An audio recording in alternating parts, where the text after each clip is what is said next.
जो माता गंगा सभी के पाप को धोती हैं, सभी के कर्म बंधनों से मुक्त करती हैं, वो खुद ही 7 पुत्रों को मारने का जघन्य पाप कैसे कर ली, और ऐसे पाप करने वाली माता हमारे पाप को कैसे धो लेती हैं, और वह खुद कर्म बंधन से क्यों नहीं बंधी।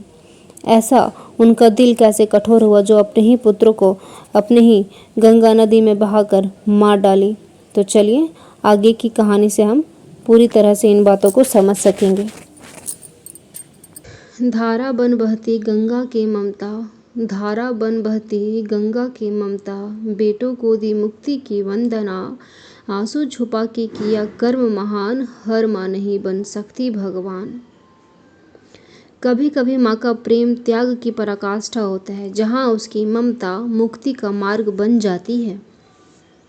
तो आइए हम जानते हैं कि माता गंगा ने क्यों अपने 7 पुत्रों को मार डाला, क्यों उनके पति ने उनसे कोई सवाल नहीं किया, और माता गंगा ने ऐसा शर्त क्यों रखा कि वह जो भी करे उसे ना सवाल किया जाए, वह बस जो करे करने दिया जाए। और इस अनुमति में उन्होंने अपने सारे पुत्रों को मार क्यों डाला और अंतिम पुत्र देवव्रत को क्यों छोड़ दिया। तो चलिए आगे बढ़ते हैं। माता गंगा ने अपने 7 पुत्रों को क्यों मारा। यह कथा महाभारत से जुड़ी हुई है और अत्यंत भावनात्मक व रहस्यमयी है।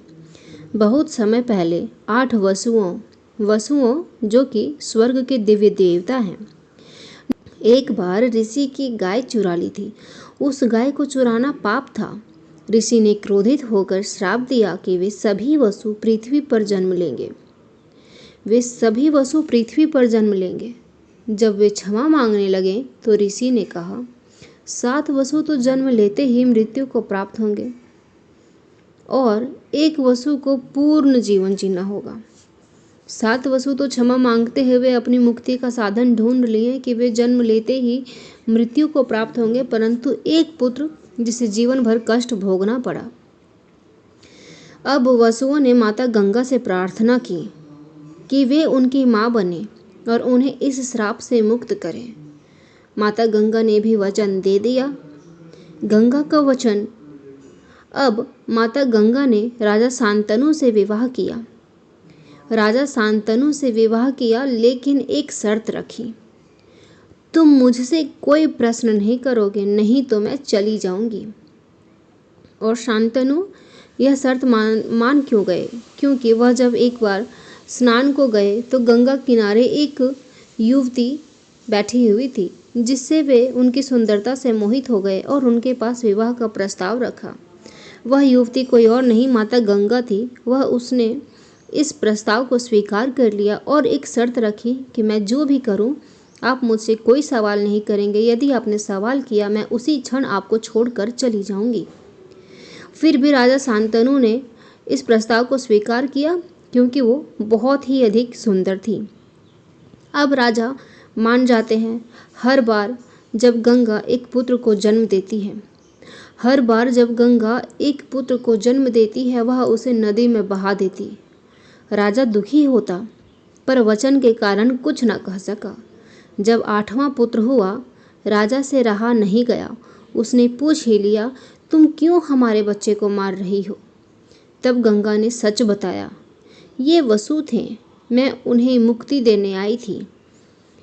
तुमने प्रश्न पूछ लिया, अब मैं जा रही हूँ। जैसा कि हमारा शर्त था कि आप मुझसे कोई भी सवाल नहीं करेंगे, परंतु आपने अब जब सवाल कर लिया है तो मैं आपको छोड़कर जा रही हूँ। और मैंने इन्हें मारा नहीं, बल्कि इन्हें मुक्ति दी है, क्योंकि ये वसु थे जिनको मैंने वचन दिया था। लेकिन अब ये 8वां पुत्र देवव्रत तुम्हारे पास छोड़ जाऊंगी। यही पुत्र आगे चलकर भीष्म पितामह बने।